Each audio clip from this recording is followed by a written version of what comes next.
Hello everyone, good morning. আশা করি তোমরা সবাই অনেক ভালো আছো, সুস্থ আছো। আমরাও কিন্তু অনেক ভালো আছি। আর আমার আরেকটা নতুন ব্লগে তোমাদের সবাইকে ওয়েলকাম জানাই। আই হোপ আজকের ভিডিওটা তোমাদের সবার ভালো লাগবে, তাই সবাইকে অনুরোধ করছি আমার পুরো ভিডিওটা দেখার। আর এখন বাজে সকাল 7টা। তো সকাল 7টা থেকে আমি আমার ব্লগটা শুরু করছি। আর শীতের দিনে কিন্তু এর থেকে বেশি আগে কিন্তু ঘুম থেকে ওঠা সম্ভবই না, মানে এতটাই ঠান্ডা পড়েছে। 7টার আগে ঘুম ভাঙলেও কিন্তু কম্বল ছেড়ে ওঠা যায় না, মানে এতটাই কষ্ট হয় ঘুম থেকে ওঠার সময়। ইচ্ছে আর করে না যে আমি ঘুম থেকে উঠি। তো যাই হোক, সকালবেলা অনেক কষ্ট করেই শীতের মধ্যে উঠে গেলাম, কনকনে শীতের মধ্যে। উঠেই কিন্তু আমি ফ্রেশ হয়ে আগে বাসি জামা কাপড়টা ছেড়ে তুলসী মন্দিরটা ধুয়ে নিলাম সকালবেলাই। আগে ঠাকুরের কাজকর্ম দিয়ে আমার কাজটা আজকে শুরু করে দিয়েছি আমি, আর আমার ঠাকুর জাগানো হয়ে গেছে। আর তারপরে আমি চলে এলাম বাসি বিছানাটা তুলে নিতে।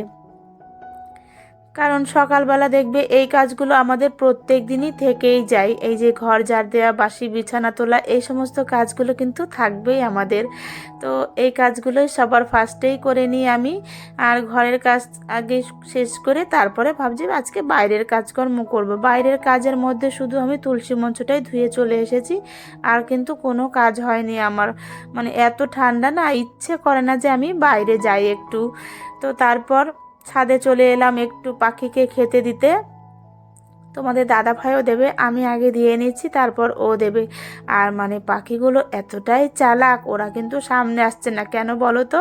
কারণ আমি সাইডে রিং লাইট আর ফোনটা রেখেছি, তো ওরা ভয় পাচ্ছে, ভাবছে হয়তো ওদের কোনো ক্ষতি হবে নাকি সেইটা দিয়ে, তাই ওরা কিন্তু কেউ সামনে আসছে না। তো আমরা খাবারটা দিয়ে ছাদের দরজা বন্ধ করে চলে যাব ফোনটা রেখে, তবু কিন্তু ওরা ভয়ে ভয়ে আসবে না। সবাই পাঁচিলের উপরে লাইন দিয়ে বসে থাকবে, কিন্তু খাওয়া দুই একটা পাখি দেখো একটু সাহস করে আসছে, এসে খাচ্ছে। আর সবাই কিন্তু লাইন দিয়ে বসে আছে, না হলে কিন্তু অন্য দিনে এতদিনে ওদের সবার খাওয়ার শেষ হয়ে যায়। কিন্তু আজকে ভয়ে ভয়ে কেউ আসছে না, সবারই প্রাণের ভয় আছে। শুধু মানুষের না, সবারই প্রাণের ভয় আছে, যদি কোনো ক্ষতি হয়ে যায় সেই ভয়ে ওরা আসছে না।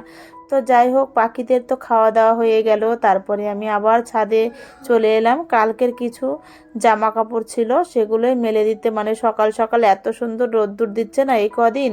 ঠান্ডায় যত দিক, কিন্তু যদি একটু এমন সুন্দর রোদ্দুর ওঠে দেখবে ঠান্ডাটা কিন্তু অতটাও গায়ে লাগে না।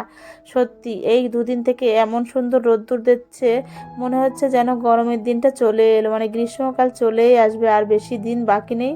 কিন্তু কাজকর্ম কিন্তু ভালোই মন বসে। তোমরা দেখতেই পাচ্ছ কতটা রোদ্দুর উঠেছে বাইরে, জানলা দিয়ে আমার রোদ পড়েও গেছে এই ঘরে। সত্যি এমন রোদ্দুর দিলে মনটা খুব ভালো লাগে, আর কাজকর্ম করতেও খুব ভালো লাগে। তো তারপর ছাদে থেকে এসে আমি বাসি ঘরটার একটু ঝাড় দিয়ে নিচ্ছি, কারণ এখনও ঘরটা ঝাড় দেওয়ানি। আর বাসি ঘর রাখা বেশিক্ষণ উচিতও না, কিন্তু কি করব, শীতে এতটাই কষ্ট হচ্ছে ঘুম থেকে উঠতে, সমস্ত কাজ করতে কিন্তু একটু দেরি হয়ে যাচ্ছে সবারই। আগে ঘুম থেকে সবাই 5টার মধ্যে উঠে যেত, কিন্তু এই শীত পড়ার পরে সবাই দেখি 7টার পরেই ঘুম থেকে উঠছে। আমাদের পাড়ার লোকজনেরাও সবাই দেখি দেরিতেই উঠছে। আর তারপরে বেড বেড কভার পাল্টে নিয়েছিলাম একটা কালকে, সেটা আর কাচা হয়েছিল না, তো সেটাই আজকে একটু কেচে দেবো। তাই আগে সার্ফের জলে একটু ভিজিয়ে রাখি। এটা ভিজতে ভিজতে আমি অন্যান্য সমস্ত কাজ করে নেব, তাহলে একটু ভালো পরিষ্কারও হবে।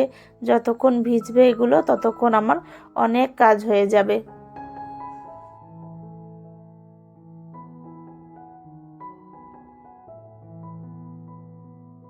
তো ঘরের কাজকর্ম তো হলো, এবার তো একটু রান্না বান্নার চিন্তা ভাবনাও করতে হবে। তাই দেখো সবজি এসে গেছে, আর আমি তো পাড়ার থেকে সবজি নিই, তো একটু সবজিও নিয়ে নিলাম। আর এখনও ঠাকুরের বাসনটা মাজা হয়েছিল না, তো সেটাও করে নিলাম। আর ঘরে এসে তারপর একটু করে নিলাম চা। অনেকক্ষণই তো কাজকর্ম করলাম, এখন তো একটু খেতেও হবে সকালবেলা, তাই করে নিলাম একটুখানি লিকার চা আর বিস্কিট, টোস্ট বিস্কুট, আর নিলাম একটু ঘি দিয়ে চিড়ে ভাজা। এই আর ঘি দিয়ে চিড়ে ভাজা খেতে কিন্তু দারুণ লাগে। তো চিড়ে ভাজা দিয়ে আজকে আমাদের সকালবেলা টিফিনটা হয়ে গেল। আর তারপর সোনামাও ঘুম থেকে উঠে গেছে, ওকেও তো এখন একটু ফ্রেশ করাতে হবে, মানে পরিষ্কার করিয়ে দিতে হবে। ব্রাশ টাশ করে দিলাম, করিয়ে তারপর সোনামাকে এখন খাওয়াবো। একটু বেলাতে এখন ঘুম থেকে তুলি সোনামাকে, যা এতটাই ঠান্ডা পড়েছে না, তাই একটু দেরিতেই তুলি। আর এদিকে দেখো সোনামার জন্য একটু নিলাম কেলগস আর দুধ, তো ওটাই একটু সকালবেলা খাইয়ে দেবো এখন। আর আজকে স্কুল ছুটি আছে, অতটা টেনশনে নয়, একটু দেরিতেই ভাত খাওয়াবো। আর কেলগসটা খেলে না অনেকক্ষণ পেটে থাকে সোনামা, তাই সকালবেলা তো খিটখিটও করে না। সকালবেলা যদি একটু কেলগস আর দুধ খাইয়ে দিই না, অনেকক্ষণ থাকতে পারে ও। তারপরে সোনামাকে খাইয়ে আমি চলে এলাম আমার বেসিনটা পরিষ্কার করতে, যে এটা আমি প্রত্যেক দিনই করে থাকি, তো সেটা করে নিচ্ছি। আর প্রত্যেক দিনই যদি এইভাবে আমরা সমস্ত কিছু না পরিষ্কার করে নিই অল্প ময়লা থাকতেই, তাহলে দেখবে একদিনে অতটা পরিশ্রম হয় না, আর নোংরাও হয় না বেশি। যদি প্রত্যেক দিনই এইরকম অল্প অল্প করে সব কিছু পরিষ্কার করে নিই, তাহলে দেখবে ঘরটাও পরিষ্কার থাকে আর দেখতেও ভালো লাগে। আর এটা যেহেতু সাদা বেসিন, আমার তো একটু পরিষ্কার রাখতেই হবে। আর তারপরে চলে এলাম আমি ঘরে, একটু জানলায় ঝুল পড়েছিল, তো সেটাকেই ঝেড়ে নিচ্ছি একটু। আর এত তাড়াতাড়ি যে জানলায় ঝুল পড়ে যায় না, আমি কিন্তু প্রত্যেক দিনই ঘর মোছার আগে এই কাজগুলো করে থাকি। তবু জানি না কেন এত ঝুল পড়ে কোথা থেকে, বা ঘরে এত ধুলোই আসে, মানে সমস্ত ফার্নিচারের মধ্যে দেখবে ধুলো পড়ে যায়। তো সেগুলো আজকে পরিষ্কার করে নিচ্ছি আমি এখন। আর এগুলো আমি প্রত্যেক দিনই করে থাকি, তার জন্য আমার অতটা পরিশ্রমও হয় না যে প্রত্যেক দিনই আমি অল্প ময়লায় থাকতে পরিষ্কার করে নিই একটু একটু করে, তাই আমার একদিনে কিন্তু অতটা খাটনি হয় না। তো এদিকে একটু ডাস্টিংয়ের কাজও করে নিচ্ছি সকালবেলা, যেইগুলো আমি করি সমস্ত কিছু যদি প্রত্যেক দিনই আমরা এইভাবে একটু একটু পরিষ্কার করে নিই না, তাহলে কিন্তু দেখবে অনেকটা পরিশ্রম কম হয় আর জিনিসগুলো ভালো পরিষ্কার থাকে। তো দেখো তারপর আমি স্নান পুজো করে চলে এলাম রান্না করতে। ওদিকে বসিয়েছি ডাল, আর এদিকে করব উচ্ছে কুমড়ো ভাজা। আজকে আর বেশি কিছু করব না, উচ্ছে কুমড়ো ভাজা আর ডাল, বেগুন ভাজা আর বাঁধাকপির পকোড়া করব। এই আজকে আমাদের দুপুরবেলা লাঞ্চে আছে। আজকে আর মাছ টাছ কোনো কিছু করলাম না, মানে একঘেয়ে মাছ খেতে খেতে না আর ভালো লাগছে না। পরপর তো কতদিন খেলাম মাছ মাংস, তো মাঝে মাঝে একটু এরকম নিরামিষ খাওয়াও ভালো। আর শীতের দিনে দেখবে এই বেগুন ভাজা, তারপরে এই বাঁধাকপির পকোড়া বলো, ফুলকপির পকোড়া বলো, আর ডাল, এই সমস্ত যদি হয় না, তাহলে কিন্তু আর কোনো কিছুই লাগে না। এগুলো দিয়েই বেশ ভাত খাওয়া হয়ে যায় দুপুরবেলা।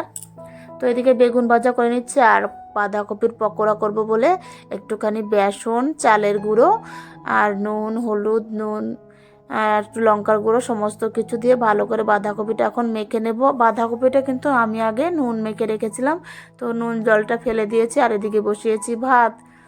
তো বাঁধাকপির পকোড়াটাও করে নিচ্ছি, একদম মুচমুচে করে লাল লাল করে ভেজে নেব। গরম গরম খেতে কিন্তু দারুণ লাগে এই বাঁধাকপির পকোড়া। তারপরে এখন ওই সবজির যে চোকলাগুলো আছে, এগুলো সব একটা প্লাস্টিকে ভরে রাখবো।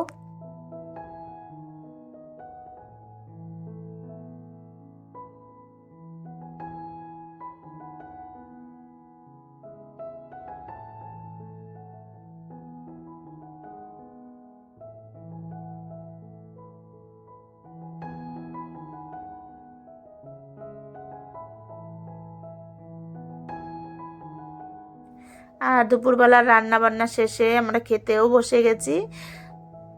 আজকে একদম প্লেন খাবার। তারপর সন্ধেবেলা একটু সন্ধেবাতি দিয়ে নিলাম। তারপরে সন্ধেবেলা তো সন্ধে টন্ধে দিয়ে নিলাম। আর তারপরে নিয়ে এসছে চাউমিন। তো আজকের ভিডিওটা আমি এখানেই শেষ করছি, আবার দেখা হবে তোমাদের সঙ্গে নতুন কোনো ভিডিও নিয়ে। তো আজকের মতো টাটা, সবাই ভালো থেকো, সুস্থ থেকো।